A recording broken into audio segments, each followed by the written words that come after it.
Hey, Kate, how are you doing, my friend? I am good, Drew. How are you, boy? I'm doing fantastic, brother. Hey, I'm so pumped. This Friday is going to be fantastic. Super excited. We're going to have amazing. We've got a guest speaker here coming into town. Well, actually, he lives here, but we have a guest speaker coming in, giving like this core style approach with some sales tips from one of his top sales producer on his team, Kay Watanabe and Andres. So I'm super excited for that. It's going to be legit, Oh, man. it's going to be awesome. If anyone who's watching this, if you are a business owner or you are, in any industry where you use sales, which is every industry, you need to come to this meetup. If you don't know, CORE is one of the top coaching and training programs for, I think it's lenders and realtors in the country. So everything that they use is just absolutely perfect. It's been refined and all the top people use them. And we're going to be going over them at the meetup. So I highly encourage you to put it in your calendar and make time to come. And the best part, it's free. Yes. So Drew and I, through our connections and the beautiful help of others, they are actually taking their time to come and teach. And so, this type of material, is expensive material. Drew, you know Absolutely. how much the core costs. So For the sure. fact that we're getting it for free is just amazing. So I highly encourage everyone to come.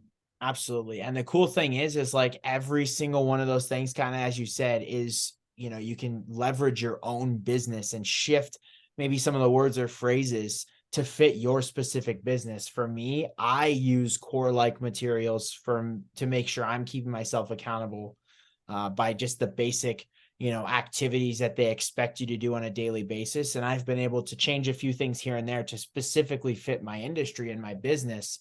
But let me tell you, if you do it, it works. And so, yeah, take advantage of this free, basically free session. Yeah, absolutely. It does cost a lot and it's super cool. And it just gets you kind of tossed in and gets you mentally right and your mindset in the right place to be able to say, dang, I can definitely leverage some of these tools and some of these, mindset shifts that I've learned. So I'm Yeah, excited. I'm so excited, dude. I can't wait. It's gonna be sick. Well, sweet man. Well, Kate, tell us about the Vail markets today. Yes, absolutely. So I'm gonna go over Vail, Arizona. So for the sales price in April of 2023, we recorded right at $396,000. $396,000. So that's a lot higher than Tucson or Saudita areas. So Vail is going to be a little bit more of an expensive market. But we have that's up from 395,000 from March. So we saw $1,000 increase month over month. As far as homes for sale, we're seeing an increase. So March 2023, it was 173 homes. And in April of 2023, it was 178. So five more home increase. And we're kind of seeing this, as a market, not only in Vail, but as a whole in Southern Arizona. Days on market, we're also seeing an increase. We're now at 20, which in March was 17. So on average, 3 days longer. In month supply, we're at from 2.5 in March, we hit 2.7 in April. So we're seeing a slowing, and the reason being is that there's just less homes coming to the market. So as far as new listings, we're at 953 in Vail for new listings in April. And just to give you some perspective, in July of 2022, it was 1,100. Okay. So we're down almost 300, right? New listings coming on. So significantly less homes coming to the market, less supply. And it's causing, quite a bit of slowing, not only for sellers to sell their homes, but buyers out there who are limited to the inventory. So they have less picking in the market.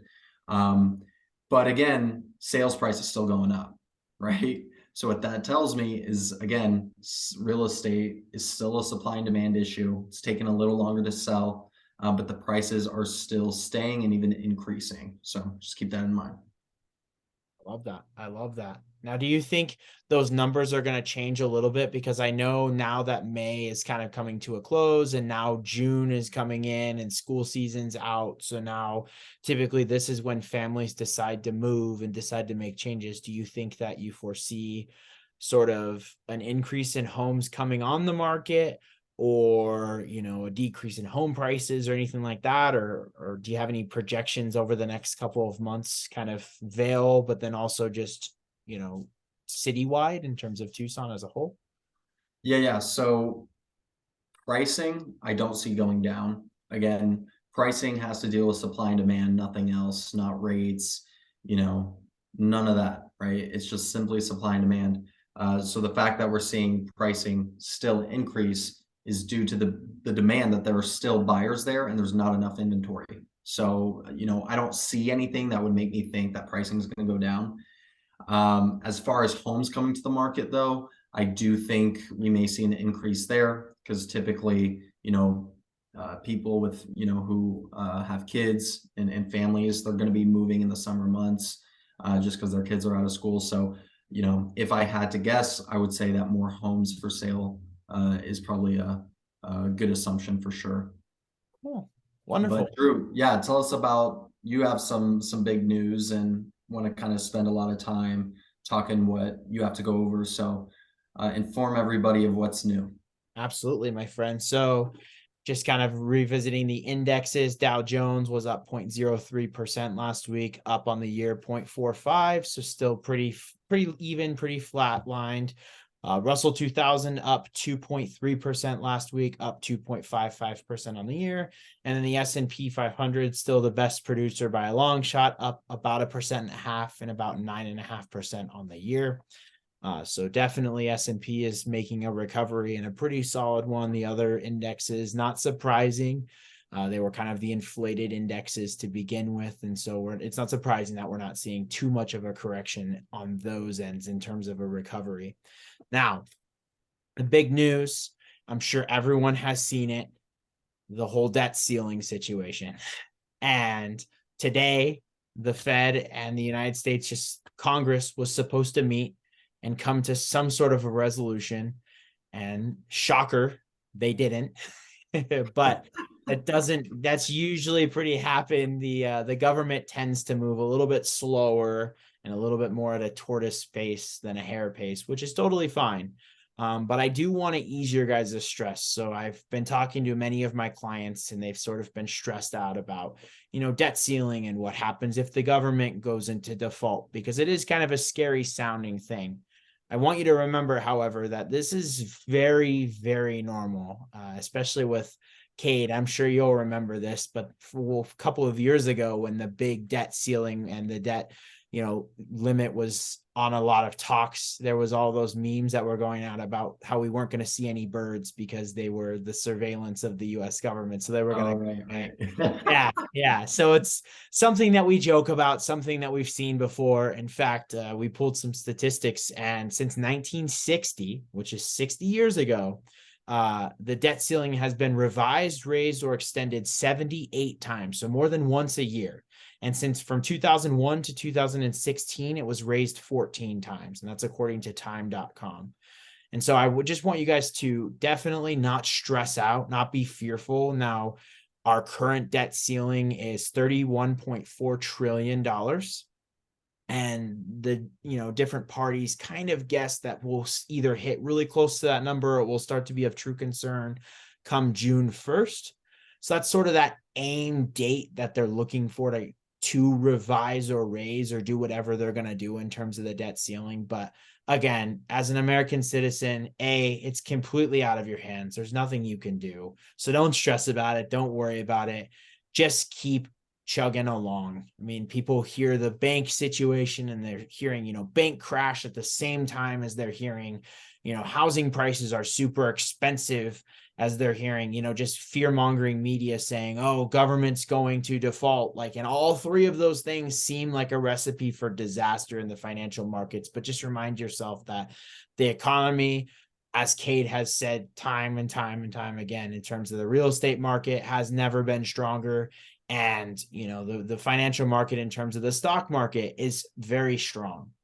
Now, I mean, it's down in a correction piece. We're still trying to navigate it. Again, it's not where people want it, but in terms of collapse, we're nowhere near. We're in a very strong market. So just keep chugging, keep doing your thing, keep investing, keep pushing out your plans. Don't worry about the debt limit because, as Cade and I joked about right before this, like, who do we owe the debt to?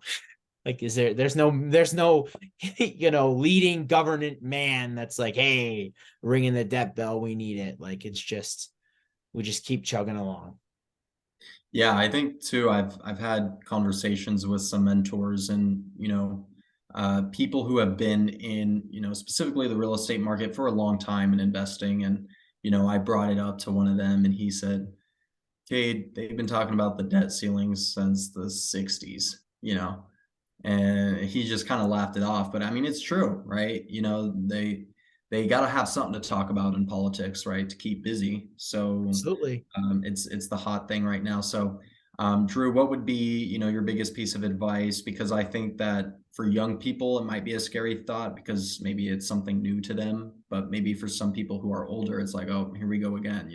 Nothing changes. So, what would be your biggest piece of advice to young people? What would you steer them towards to listen to or pay attention to if they are anxious or nervous about the debt ceiling?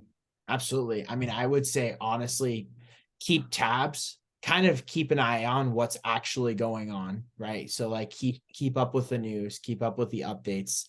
Things will tend to resolve themselves. But I mean, in terms of just the overall debt ceiling and what you can and can't control, like you don't really have a control and view your own self as your own P&L and just say, where do I stand currently? Where are my assets held? Where am I at? What am I doing actively to invest? And, am I in that current situation? Do I have a high debt ceiling with limited assets? And just don't worry about it. I mean, I know can be scary, but again, just keep in mind those statistics, right? It's been raised 14 times from 2001 to 2016. It's been raised 78 times in the last 63 years. Like, That's this is crazy. not an abnormal thing. It happens regularly. So just try your best to always dive in with statistics and don't let the media fearmonger you and let you stress and be fearful that the government is going to come to an end tomorrow because they haven't figured it out. That is good. That is good. Well, I'll finish us off with a quote. Let's hear it. And this, I was going through TikTok and I saw this clip of a Shark Tank episode, and it was just really touching. So it made me think about this quote. So the quote is, time is what we want most, but what we use worst. Ooh. Wait a second. Timeout. I'm going off the cusp. I have never I don't know, but I think, are you talking about the Shark Tank episode where there was a dad and a son and he created the eyeglasses that are wrapped around his wrist, and he was talking about how he's done. He can't do it anymore. His time has passed and he wants to leave them in the hands of the sharks. Yeah. Yeah. Bro, that was an amazing Shark Tank. And yes, I love that quote. That was amazing. I love Dude, that. it's amazing, right? So and that's something I've been working on recently with my business is how do I buy my time back so I don't have to constantly be doing everything? Because ultimately that is what I want, right? I just want to spend time with my family. I don't want to work, right? As much as I enjoy business and doing all this stuff, it's great. How can I buy back my time and be smart with my time? That way I can spend my time, my most valuable asset, doing things I actually want to do. And so hopefully that's a good reminder to everyone out there. One rule that I learned is that if something, whatever takes up 25% of your time, figure out a way to delegate it. Mm. So for me on the phone, that's a lot of my day. So how can I delegate that? And that's what I'm working on now. So if you're watching this, think of something that takes up 25% of your time and delegate it. Figure out a way. I want to make a comment based off that because that sparked something in me. So I was at Toastmasters last week, which if you haven't heard of Toastmasters, I would definitely do some research. It's very, very good in the terms of character development. It's very beneficial and it helps. It's improved my speaking ability pretty substantially. But we were listening to someone give a presentation, and at the end, there was basically a mom who had flown in from Wisconsin to see her daughter present during Toastmasters. And Wow. she got up in front of the group and said, "Hey, I flew in from Wisconsin to watch this because it was really important to her." And she said this, and it stuck with me. She says, "I'm an end of life nurse," meaning she works in like a nursing facility, like hospice. Yeah. And she says, "I'm an end of life nurse." And she said, all of the time, almost without certainty, almost 100% of the time, every single person, when they're asked what they regret most, is not the things that they wish they would have bought, but the time that they would have spent with their loved ones. And I was like, man, that is so true. So kind of developed right in, or kind of fit in right in with your quote. Like, it's so true. And she kind of, Wow. yeah. So, And but it's true. Like, think if you've lost anyone close to you in your life,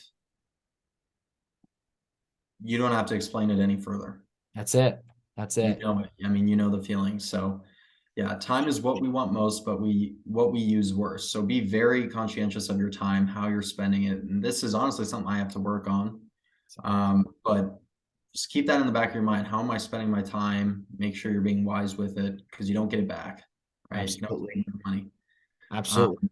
And what but a yeah, better place to spend your time, your hour, oh, than NGRN, where you're surrounded by a bunch of young professionals who are all trying to do the same thing. Rather than meeting one-on-one coffee dates, with all of these people, which I do think follow-ups are important, but why not get the mass exposure at the beginning just to pick and choose? And so that way it's like speed dating, right? You get to meet who you want when you want, and it's yeah. not as you're not forced to those hour-long conversations. So NGRN, and one big thing, I don't know if we touched on, if we did, then I'm going to reiterate, but make sure when we send out the text blast that you do say yes to the text blast so that we know you're coming. We had some staffing issues a little bit with the Sands Club, and they were worried about how many people were able to make it. And so we wanted to give them a more finite number of who was going to be able to show.